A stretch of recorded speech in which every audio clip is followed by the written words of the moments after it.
नमस्कार। हमारे चैनल में आपका स्वागत है। मैं हूं रामचंद्र मौर्य। साथियों, आज 12 दिसंबर है। आज सुप्रीम कोर्ट ने पूजा स्थल अधिनियम की सुनवाई शुरू की है और केंद्र सरकार को तथा अन्य पक्ष को हिदायत दिया है कि वह 4 सप्ताह में अपना जवाब प्रेषित करे अदालत को। आज सुनवाई के दौरान चीफ जस्टिस संजीव खन्ना और अन्य 2 जजों, कुल 3 जजों की बेंच ने सुनवाई किया और तीनों जजों ने एक सुर से यह फैसला सुनाया कि जब तक सुप्रीम कोर्ट कोई आदेश या अंतिम आदेश न दे, तब तक कोई भी मंदिर मस्जिद विवाद पर कार्रवाई नहीं किया जाए और तब तक कोई निचली अदालत या हाई कोर्ट सर्वे करने के लिए फैसला न करे। मामला दाखिल हो सकता है। दाखिल करना याचिकाकर्ता का जन्मसिद्ध अधिकार है, लेकिन उसे अदालत स्वीकार कर ले, लेकिन उस पर कोई कार्रवाई नहीं होनी चाहिए, उसे लिस्ट नहीं किया जाना चाहिए। लंबित मामले जितने भी हैं, 18 से अधिक मंदिर मस्जिद विवाद के मामले सुप्रीम कोर्ट के अंतर्गत लंबित हैं। इन पर कोई कार्रवाई नहीं होगी। तो ये आज का फैसला रहा। अब हम आपको विस्तार से बताते हैं और हमारे चैनल को अगर अच्छा लग रहा हो वीडियो तो सब्सक्राइब जरूर कर लीजिए, इससे हमें बड़ी ताकत मिलेगी। तो आज 12 दिसंबर को सुप्रीम कोर्ट ने जो आदेश दिया है, इसे दोनों पक्ष मजबूर हैं मानने के लिए, खास करके मुस्लिम पक्ष और इस देश की धर्मनिरपेक्ष जनता। उस जनता में हिंदू भी हैं, मुस्लिम भी हैं, सिख भी हैं, ईसाई भी हैं, बौद्ध भी हैं। पूरे भारतवासी 140 करोड़ लोग हैं। सभी लोगों को राहत की सांस मिली है, क्योंकि हिंदू कट्टरपंथियों ने जिस तरह से पिछले दिनों 1, 2, 3 नहीं 18 जगहों से सर्वे करने का आदेश निचली अदालत ने दिया और उस पर कार्रवाई किया। कई जगह तनाव हुए, दंगे हुए, संभल में तो 5 मौतें भी हुई थी। उसके बाद हिंदू पक्ष आता है सुप्रीम कोर्ट और कहता है कि 1991 की पूजा स्थल अधिनियम को रद्द किया जाए, ताकि दंगा उपद्रव करके, सर्वे करके, बाबरी मस्जिद जिस तरह से ढहा करके राम मंदिर बनाया गया है, उसी तरह से सभी मस्जिद देश भर के ढहा करके वहां मंदिर बनाए जाए। लेकिन उसके उपद्रव पर रोक लगा दिया है फिलहाल कोर्ट ने। स्टे ऑर्डर नहीं है ये। कोर्ट चाहती तो स्टे ऑर्डर कर सकती थी, लेकिन यह स्टे ऑर्डर नहीं है। कोर्ट ने हिदायत दिया है कि न कोई नया मामला आएगा और आता है तो उस पर कोई सुनवाई नहीं होगी, और जो मामला पहले से चल रहा है, लंबित है, उस पर कोई कार्रवाई नहीं होगी। और 4 सप्ताह में जब केंद्र सरकार यानी मोदी सरकार का पक्ष अपनी सहमति इसके बारे में वह क्या सोचती है कि वर्शिप एक्ट के रहने से क्या नुकसान होगा, क्या फायदा होगा, न रहने से क्या नुकसान होगा, क्या फायदा होगा, तो अपना पक्ष सरकार 4 सप्ताह में रखे। और सिर्फ सरकार ही नहीं, बल्कि हिंदू मुस्लिम के जितने भी संगठन हैं, वह भी अपना जवाब और अपनी सहमति असहमति जता सकते हैं, काउंटर फाइल कर सकते हैं। तो 4 हफ्ते का समय दिया सरकार को और 4 हफ्ते का काउंटर फाइल करने के लिए लगभग 1 महीने या यूं कहें 28 दिन का समय दिया गया है। इसे ऐसा भी कहा जा सकता है कि 28 दिनों के लिए सुप्रीम कोर्ट ने मंदिर मस्जिद विवाद को ठंडे बस्ते में डाल दिया। पहली बार यह मामला नहीं उठा है। सन 2020 में भारतीय जनता पार्टी के नेता और सुप्रीम कोर्ट के एक वकील अश्विनी उपाध्याय, जो कि कट्टर हिंदू पंथी संगठनों से जुड़े हुए हैं और जितने भी धर्म संसद वगैरह होते हैं, जहां जहां पर कम्युनल भाषणबाजी होती है वहां अश्विनी उपाध्याय जरूर होते हैं। हरिद्वार धर्म संसद में भी अश्विनी उपाध्याय थे और इन्होंने हरिद्वार धर्म संसद में तो भगवा संविधान भी पेश कर दिया था। और आपको पता ही होगा कि हरिद्वार धर्म संसद में मुसलमानों को काट डालने मार डालने की बातें हुई थी और उस पर कोई कार्रवाई सरकार के द्वारा नहीं की गई। अब केंद्र सरकार धर्म संकट की स्थिति में है। 2020 में जब अश्विनी उपाध्याय ने केस किया था, सुप्रीम कोर्ट में ही किया था, तो केंद्र सरकार से उसी तरह से जवाब मांगा गया था जिस तरह से आज जवाब मांगा गया है। लेकिन केंद्र सरकार ने 2020 में जो सुप्रीम कोर्ट ने जवाब मांगा था उसका जवाब आज तक 4 साल बीत जाने के बावजूद भी जवाब नहीं दिया। अब आज जब सुप्रीम कोर्ट ने पूछा है, जवाब मांगा है, तो देखिए कितना टाइम लगता है। हमें तो लगता है कि धर्म संकट की स्थिति में केंद्र सरकार आ जाएगी। भाई गति सांप छछूंदर केरी, न तो खा सकते हैं न उगल सकते हैं।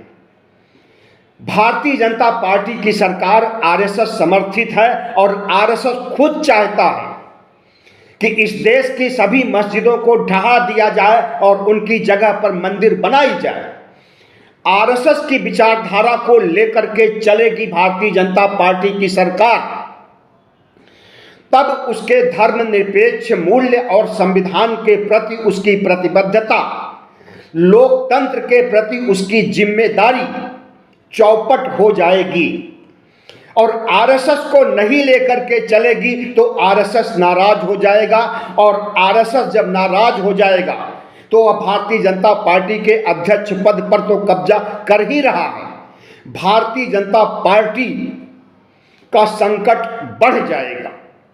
ऐसे में मोदी सरकार इन 4 हफ्तों में क्या फैसला लेगी वह समय आने पर पता चलेगा, लेकिन एक धर्म संकट की स्थिति उसके सामने जरूर उत्पन्न हो गई है। मंदिर मस्जिद विवाद 1984 में शुरू हुआ था। निचली अदालत के आदेश पर उस समय बाबरी मस्जिद का ताला खोला गया था। उस समय राजीव गांधी की सरकार थी केंद्र में और ताला खोलने के बाद वहां पर उस जगह पर अपनी दावेदारी दोनों पक्षों के द्वारा स्थापित की जाने लगी और उसी जगह से लड़ाई शुरू होती है और नतीजा यह होता है कि 6 दिसंबर 1992 को बाबरी मस्जिद ढहा दी जाती है और भारतीय जनता पार्टी, शिवसेना, राष्ट्रीय स्वयंसेवक संघ और तमाम हिंदू संगठन बड़े गर्व से कहते हैं कि मैंने मस्जिद को ध्वस्त किया है। उस समय की सरकार पीवी नरसिम्हा राव की थी और पीवी नरसिम्हा राव इतना क्षुब्ध हुए थे क्योंकि केंद्र सरकार को भी धोखा देने का काम कल्याण सिंह सरकार ने किया था। जिस समय मस्जिद को ढहाया गया था उस समय उत्तर प्रदेश में कल्याण सिंह मुख्यमंत्री थे और मुख्यमंत्री ने पीवी नरसिम्हा राव प्रधानमंत्री को आश्वस्त किया था, हलफनामा देकर के कोर्ट को भी आश्वस्त किया था कि कोई भी अनहोनी 6 दिसंबर को नहीं होने पाएगी, मस्जिद को नुकसान नहीं पहुंचाया जाएगा। लेकिन झूठ, फरेब, छल कपट आरएसएस और भारतीय जनता पार्टी के संस्कारों में निहित है। तो जिस चीज के लिए हलफनामा दिया गया था और नरसिम्हा राव को वचन दिया गया था कि ऐसा नहीं होगा, वही हुआ। अगर पहले से आशंका होती तो केंद्रीय सुरक्षा बल की तमाम टीमें वहां तैनात कर दी जाती और यह अनहोनी नहीं होती। उसके बाद नरसिम्हा राव इतना क्षुब्ध हुए कि कांग्रेस पार्टी की बैठक बुलाई और उन्होंने सुनिश्चित किया, कांग्रेस पार्टी क्या यूपीए की बैठक बुलाई और सुनिश्चित किया कि अयोध्या का कांड जो हुआ है इससे सबक लेते हुए बाकी जगहों के किसी भी धार्मिक स्थल को नुकसान न होने पाए, इसके लिए एक कानून बनाया जाए। सिर्फ मस्जिद ही नहीं बल्कि मंदिर की हिफाजत होनी चाहिए जो प्राचीन काल के हैं, बौद्ध विहारों की, गिरजाघरों की, हर धर्म के धर्मस्थलों की जवाबदेही सुनिश्चित होनी चाहिए और उनकी रक्षा की जानी चाहिए। तो उसी समय 1991 में एक एक्ट लाया गया, पूजा स्थल अधिनियम। अधिनियम पारित होने के बाद कानून बन गया और उसके बाद लागू हो गया। उसमें बाबरी मस्जिद और राम मंदिर को अलग रखा गया था क्योंकि वहां पर जो हादसा होना था वो हो चुका था, बात दूर तक निकल चुकी थी। इसलिए उसकी जद में 1991 एक्ट की जद में बाबरी मस्जिद नहीं आ सकी। लेकिन बाबरी मस्जिद की जगह राम मंदिर बनाने के बाद सांप्रदायिक शक्तियों या यूं कहें हिंदू कट्टरपंथियों, हम सभी हिंदुओं, सभी सनातनियों को नहीं ले रहे, मुट्ठी भर कट्टरपंथी हिंदुओं के द्वारा जिस तरह से देश भर के 18,000 मस्जिदों को चिन्हित किया गया है उन्हें खत्म करने के लिए, और 18 मस्जिदों पर कार्रवाई भी शुरू कर दी गई है। सर्वे के लिए निचली अदालत से आदेश ले लिया गया है और सर्वे किया गया है, तोड़ फोड़ के लिए तैयारियां की जा रही थी। इस तरह से चाहे ज्ञानवापी हो, चाहे मथुरा का ईदगाही मस्जिद हो, हम आपको एक लिस्ट देते हैं कि किन किन जगहों पर उपद्रव शुरू करने, दंगे भड़काने का काम शुरू किया गया था भारतीय जनता पार्टी और आरएसएस के द्वारा। सबसे पहले तो कुतुब मीनार दिल्ली। कुतुब मीनार को ये लोग विष्णु स्तंभ कहते हैं। इनके जो सबसे बड़े देवता हैं विष्णु, उनका स्तंभ है। इसी तरह से जुम्मा मस्जिद बंगलौर जो कि कर्नाटक में है, शाही ईदगाह मस्जिद मथुरा और काशी का मस्जिद जो विवादों में रहा, जामा मस्जिद संभल, भोजशाला धार मध्य प्रदेश, अटाला मस्जिद जौनपुर, शमसी जामा मस्जिद बदायूं, अजमेर शरीफ दरगाह को भी खोदना चाहते थे, सर्वे कराना चाहते थे।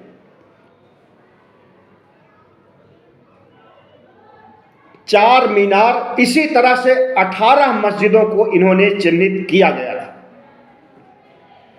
और हर जगह कार्रवाई कर रहे थे, सर्वे की कार्रवाई। और सभी जगह इतने तो हैं जो कि थोड़े समय में अस्तित्व में आए, लेकिन जिस तरह से ये लोग 18,000 कहते हैं, हमारे पास कोई डाटा इसका नहीं है, लेकिन कट्टरपंथी हिंदुओं की लिस्ट है और वो खुद कहते हैं कि कुल 18,000 मस्जिद हैं और सभी मस्जिदों को हम ढहाएंगे उनका सर्वे करा करके। तो आज सुप्रीम कोर्ट ने जो आदेश दिया है हमें तो इससे खुशी भी नहीं है और गम भी नहीं है। खुशी इसलिए नहीं है कि धार्मिक विवाद बेवजह किए जाते हैं, बेवजह अस्तित्व में लाए जाते हैं। विकास कार्यों को अंजाम देने के समय धार्मिक विवाद लेकर के बैठ जाना और इस पर समाज का ध्रुवीकरण करना, हिंदू मुस्लिम के बीच दंगे भड़काना, यह किसी पार्टी और किसी संगठन, जी हाँ बीजेपी और आरएसएस की नीयत है, उनके संस्कार, उनके डीएनए में यही लिखा हुआ है, यही उनका संस्कार है, यही उनका चरित्र है। तो वोट के खातिर राजनीतिक वर्चस्व बनाए रखने के लिए, हिंदू मुस्लिम ध्रुवीकरण करने के लिए, सांप्रदायिक उन्माद पैदा करके मार काट मचाने के लिए, बटोगे तो कटोगे का नारा दे करके समाज में जहर घोलने के लिए भारतीय जनता पार्टी और आरएसएस जितना काम करता है यह किसी से छुपा हुआ नहीं है। तो सुप्रीम कोर्ट ने जो निर्णय दिया है, आज निर्णय नहीं कहेंगे, कार्रवाई कहेंगे, जो कार्रवाई किया है हम समझते हैं कि वह सर्वथा उचित है और मामले की गहराइयों तक जा करके छानबीन करनी चाहिए और उसके बाद सुप्रीम कोर्ट को ऐसा फैसला सुनाना चाहिए जिससे कि संतुलन बने समाज में और असामाजिक तत्व जो कि लगभग 11 सालों से इस देश पर कब्जा जमाए बैठे हैं और आगे भी कब्जा बनाए रखने के लिए प्रजातंत्र और संविधान तक को खतरे में डाल दिए हैं, संविधान तक को खत्म करने की बातें करते हैं, इस देश को हिंदू राष्ट्र बना देना चाहते हैं, संविधान हटा करके मनुस्मृति लागू करना चाहते हैं, उनकी सोच के ऊपर, उनकी विचारधारा के ऊपर कुठाराघात होना ही चाहिए।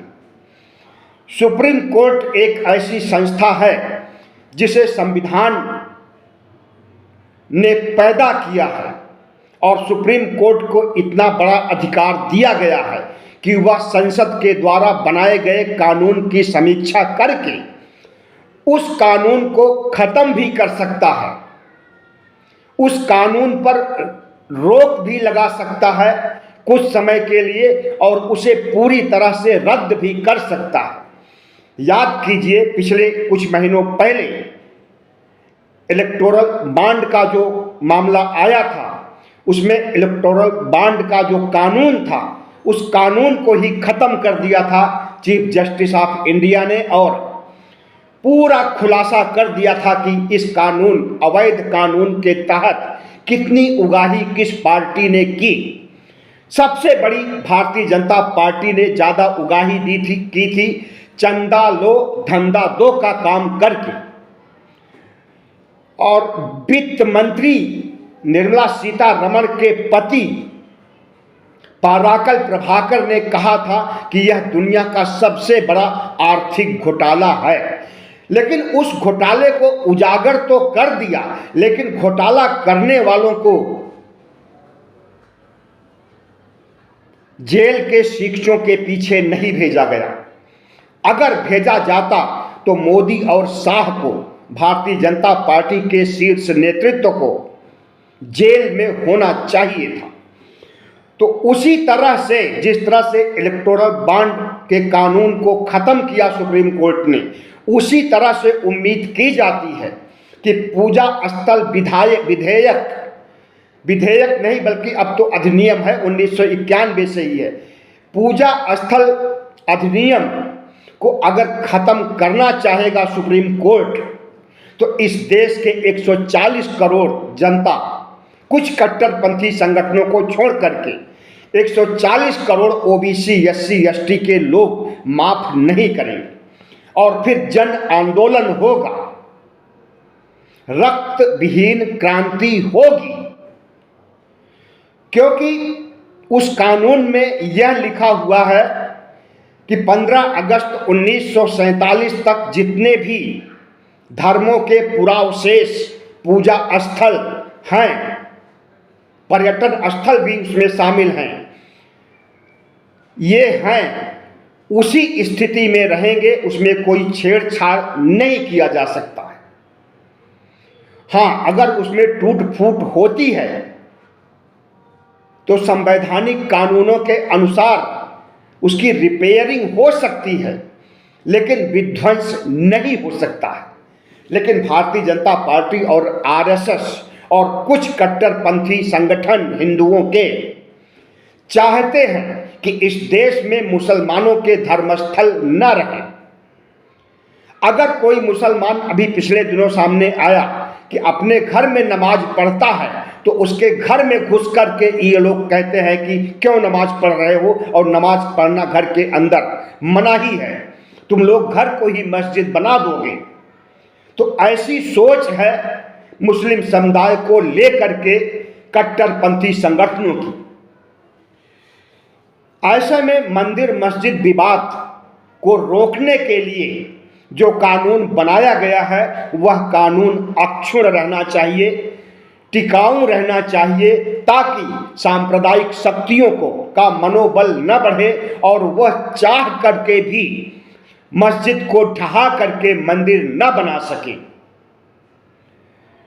अगर इनके फार्मूले को माना जाए कि मुगल काल में हिंदू मंदिरों को ढहा करके मस्जिद बनाए गए थे, तो इस पर, इन मस्जिदों पर हिंदुओं का अधिकार है, तो उसी फार्मूले से यह भी माना जा सकता है कि जितने भी मंदिर हैं हिंदुओं के, ये सब पहले बौद्ध मठ, बौद्ध विहार थे, और उसके अवशेष अभी भी सभी मंदिरों में, बड़ी मंदिरों में अभी भी खुदाई करने की जरूरत नहीं है।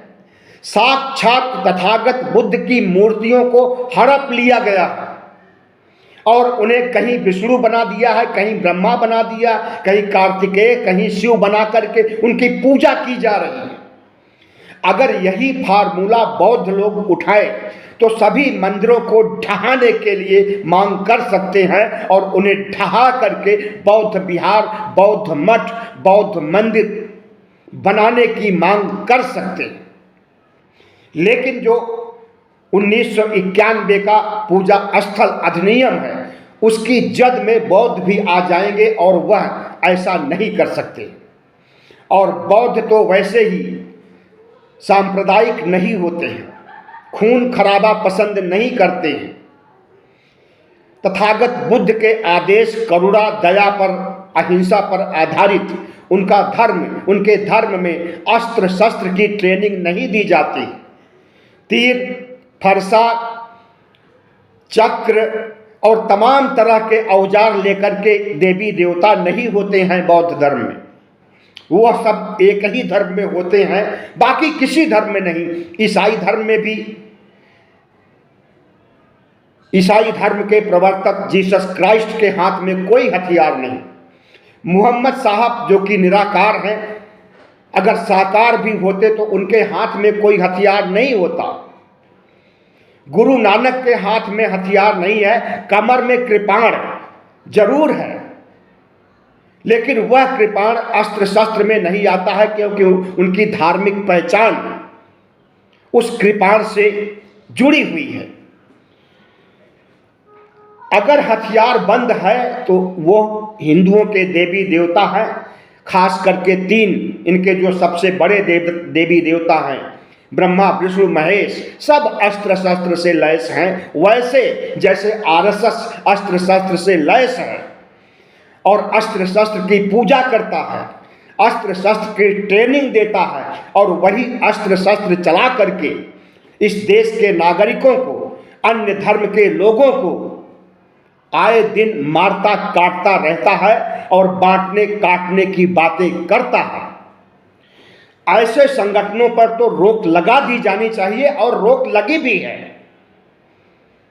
आजादी के बाद से कम 5 बार आरएसएस को बैन किया गया है, लेकिन आरएसएस को परमानेंट बैन करने के लिए भी कोई कानून बनना चाहिए। और जब कोई धर्मनिरपेक्ष सरकार बने तब आरएसएस जैसी संस्था को लगाम लगाने के लिए जरूर कानून बनना चाहिए। और अभी जिस कानून की बात कर रहे हैं, पूजा स्थल विधेयक अधिनियम की बात, इसे अक्षुण्ण रखना होगा, क्योंकि इसी कानून के तहत इस देश के प्राचीन मंदिरों, प्राचीन बौद्ध स्थलों, प्राचीन मस्जिदों की रक्षा हो सकेगी।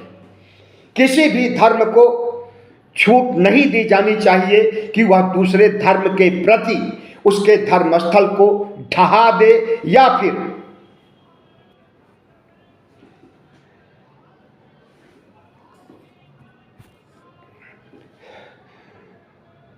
यह देश धर्मनिरपेक्ष है। धर्मनिरपेक्ष देश में सांप्रदायिक उन्माद के लिए कोई जगह नहीं है। बाबा साहब डॉक्टर भीमराव अंबेडकर ने जो संविधान बनाया है वह धर्मनिरपेक्ष है। ऐसी गतिविधियों, सांप्रदायिक गतिविधियों के लिए इजाजत कतई नहीं है। लेकिन जब इसी सांप्रदायिक गतिविधियों से किसी का वोट बैंक जुड़ा हुआ है, किसी की सत्ता जुड़ी हुई है, तो वह जरूर इसको अंजाम देना चाहता है। अब देखना है कि सुप्रीम कोर्ट, देश की सबसे बड़ी अदालत, अगले महीने तक सारी फॉर्मेलिटी पूरी होने के बाद क्या आदेश देता है, सामने आएगा। बहुत बहुत धन्यवाद। हमारे चैनल को सब्सक्राइब कीजिएगा, लाइक कीजिएगा और शेयर कीजिएगा।